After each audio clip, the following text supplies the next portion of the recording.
Madame la Présidente de la Conférence générale, Madame la Présidente du Conseil exécutif de l'UNESCO, Madame la Directrice générale de l'UNESCO, Mesdames et Messieurs les ambassadeurs, délégués permanents de vos différents États auprès de l'UNESCO, Monsieur le Président du RAPEC, cher ami John Dosavi, chers frères et sœurs des diasporas africaines et afro-descendantes, distingués invités, Mesdames et Messieurs, chers amis de la presse, un grand sage africain bien connu disait « La diversité des hommes, des cultures et des civilisations fait la beauté et la richesse du monde. »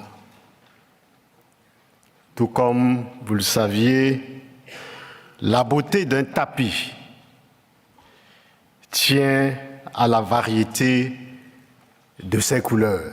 Malheureusement, il n'y a pas de tapis ici, donc vous n'allez pas bien voir. Mais vous avez tous un tapis chez vous. Je voudrais ici, au nom du président de la République togolaise, le président Faure Gnassingbé, dire merci à l'UNESCO, merci à vous tous et toutes d'avoir continué de rappeler au monde par de pareils événements que la diversité humaine n'est pas incompatible avec l'unité humaine, que l'humanité est une, mais se réalise à travers une diversité de cultures. Les peuples ont eu différents rapports au monde et la culture lie les rapports spécifiques des peuples au monde. En instituant le 24 janvier comme Journée mondiale de la culture africaine et afrodescendante, en 2019 déjà, chaque année, cette journée est célébrée. Et c'est la première fois qu'elle est célébrée au sein de l'UNESCO. Ici, nous pensons que c'est la diversité culturelle que nous célébrons à travers la Journée mondiale de la culture africaine et afrodescendante.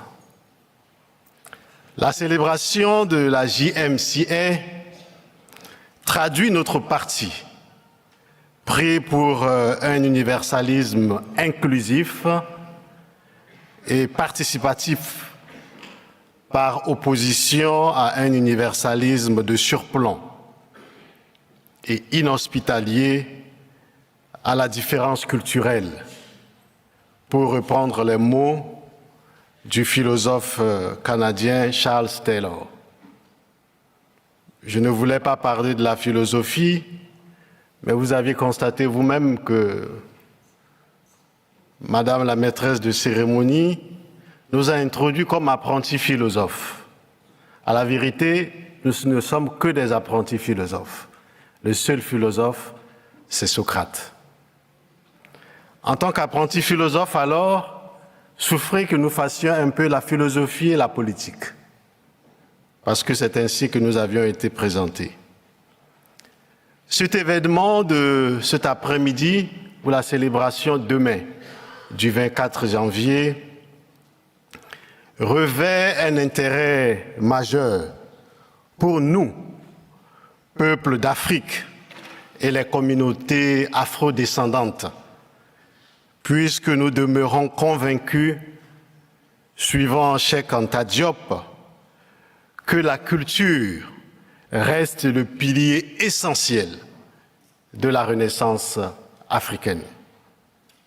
Il n'y a pas de repère sans enracinement, et la culture est l'un des facteurs essentiels de la conduite humaine qui permet aux sociétés humaines de s'orienter dans le monde actuel, en proie à un risque de désorganisation sans précédent.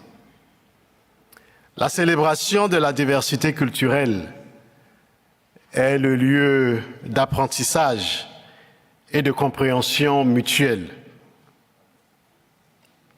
Le grand problème de la vie, c'est la mutuelle compréhension, disait Amadou Hampâté-Bâ.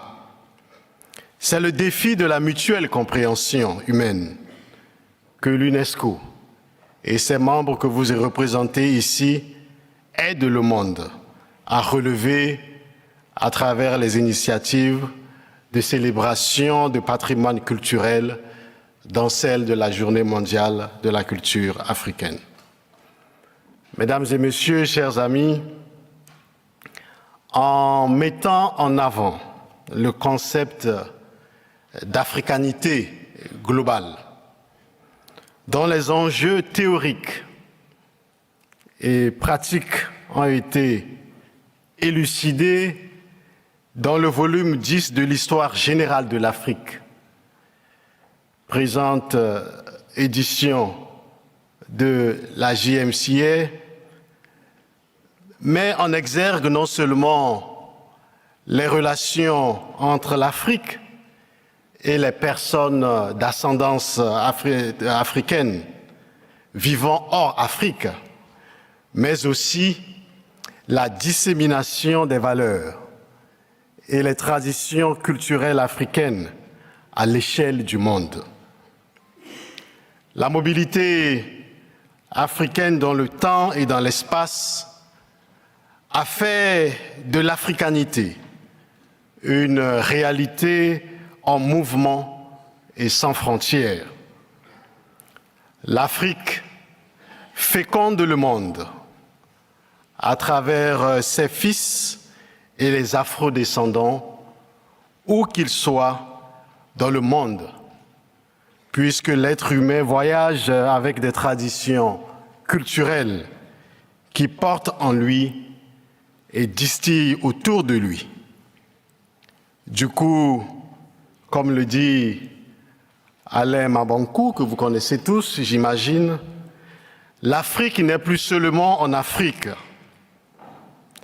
En se dispersant à travers le monde, les Africains créent d'autres Afriques, tentent d'autres aventures, peut-être salutaires pour la valorisation des cultures du continent noir.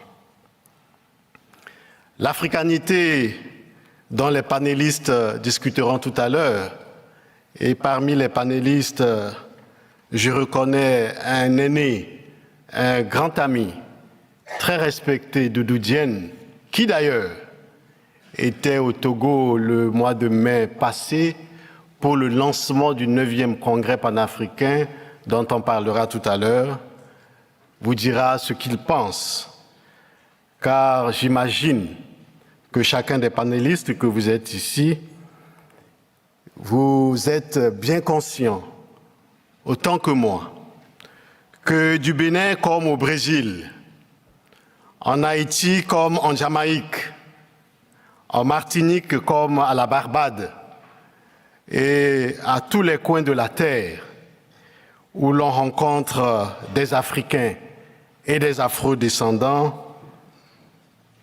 tous portent des valeurs de paix, les valeurs de dialogue et d'acceptation de l'autre. Ces valeurs sont mutuelles entre les peuples. Dans le monde tumultueux où nous vivons aujourd'hui et qui va en conflictualisant davantage, il y a l'urgent besoin d'un supplément d'humanisme et de fraternité dont on peut trouver les recettes dans l'africanité. En valorisant les perspectives africaines dans la compréhension et la résolution des grands défis de notre temps, dans un mouvement d'ensemble et collectif, notre humanité gagnerait en cohésion et pourra se réconcilier avec elle-même et la nature. Parce que l'un des traits caractéristiques de l'africanité, c'est l'ouverture. D'ailleurs, certains critiques aujourd'hui critiquent cette ouverture du continent africain. L'africanité fait corps avec l'altérité. Elle n'est pas enfermement de soi. Je suis désolé, je suis apprenti philosophe. Elle n'est pas enfermement de soi dans une identité close et isolante, mais une façon d'être soi et avec les autres. L'africanité, pour nous, est une manière d'être africain ouverte à la diversité du monde. Le concept d'Ubuntu, que j'imagine vous connaissez tous, développé dans l'Afrique du Sud post-apartheid, traduit mieux cette dimension relationnelle de l'africanité en tant qu'expérience vécue et lieu de relations ontologiques fondamentales. L'africanité, mesdames et messieurs, chers frères et sœurs, oppose en effet à travers le concept d'Ubuntu dont je viens de vous en parler, je pense donc je suis de René Descartes. Le je suis parce que l'autre est. Nous parlons ici d'altérité. Le je suis parce que nous sommes. C'est parce que vous êtes dans cette salle que nous sommes à cette tribune. C'est parce que nous sommes là que vous êtes dans cette salle. Ce n'est plus le cogito ergo sum cartésien où je pense donc je suis, mais ici, c'est parce que vous êtes que je suis. L'africanité, c'est l'ouverture. L'africanité, c'est parce que vous êtes que nous sommes. C'est parce que nous sommes que vous êtes dans cette salle. C'est le sens de l'ouverture à l'africaine. Nous disons ici que l'africanité est totalement l'opposé du cogito ergo sum cartésien. L'africanité, c'est le courage de faire monde ensemble. Voilà le rempart qu'il nous faut opposer au retour dangereux des extrémistes et des extrémismes de tout genre.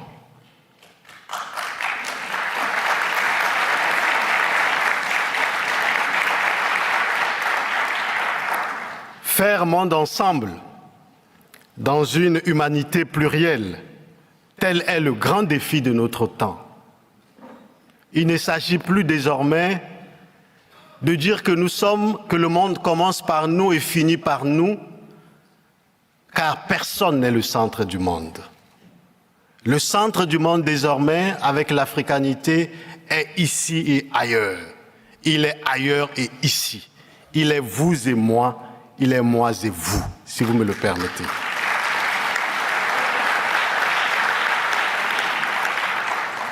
Madame la Présidente de la Conférence Générale, Madame la Présidente du Conseil exécutif, Mesdames et Messieurs, chers amis, on va quitter un peu la philosophie pour faire la politique, je crois.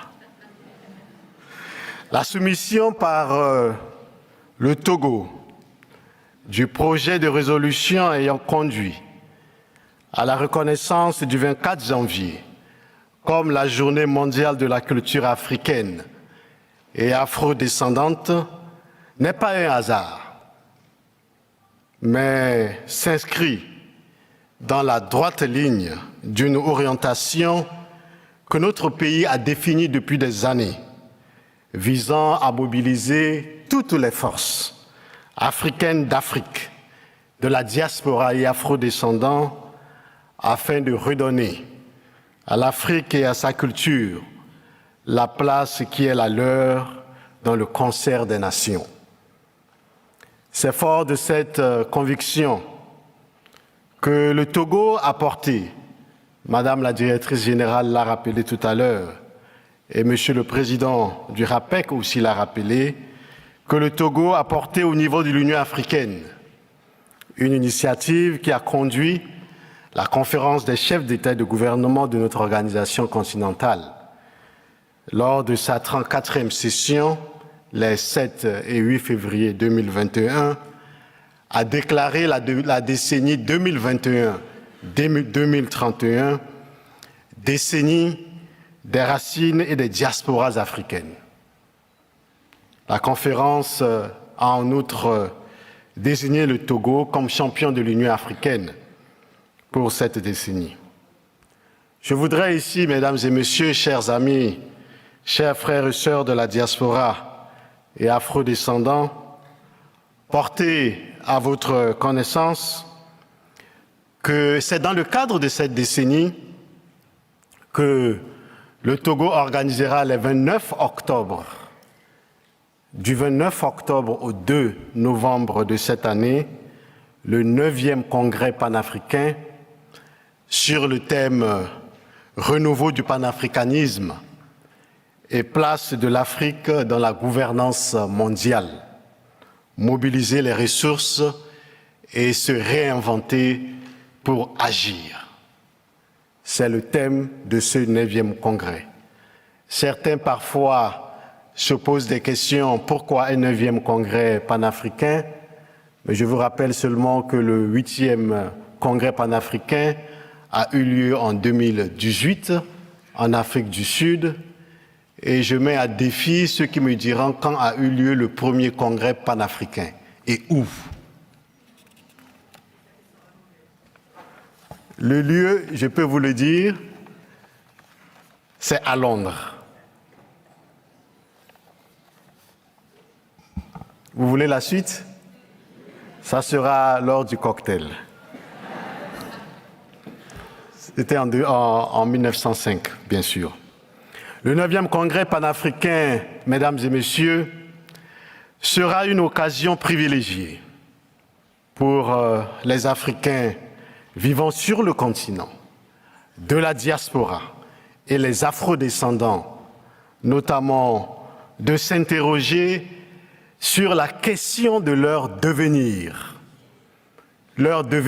politique, leur devenir culturel, leur devenir social, voire sociétal, dans un monde de plus en plus instable, en panne de responsabilité collective et de gouvernance concertée impliquant l'Afrique.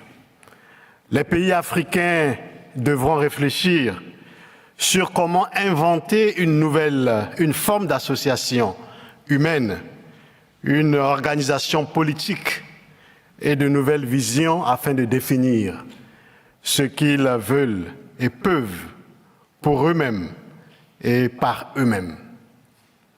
Le défi actuel est de revitaliser le panafricanisme dans l'intérêt de l'Afrique et de ses diasporas à travers le monde, et nous pensons ici que la Journée mondiale de la culture africaine est une occasion parfaite d'en parler et d'enraciner cette vision. La relation de l'Afrique avec les afro-descendants ne doit pas être seulement une relation tournée vers et basée sur le passé. Elle doit être une relation d'unité et construite sur ce que nous allons faire ensemble et sur ce qu'eux et sur comment construire ensemble notre avenir. Je vous invite tous à vous inscrire pour participer à cet événement à Lomé. Et comme je vois déjà à ma gauche, c'est ça le sens de l'altérité. Tout en vous regardant, je regarde à gauche. Que le moment est venu de finir. Je vous félicite et félicite la directrice générale, félicite tous les présidents et les groupes présents, mesdames et messieurs les ambassadeurs et représentants permanents pour votre participation à cette réunion et je vous remercie.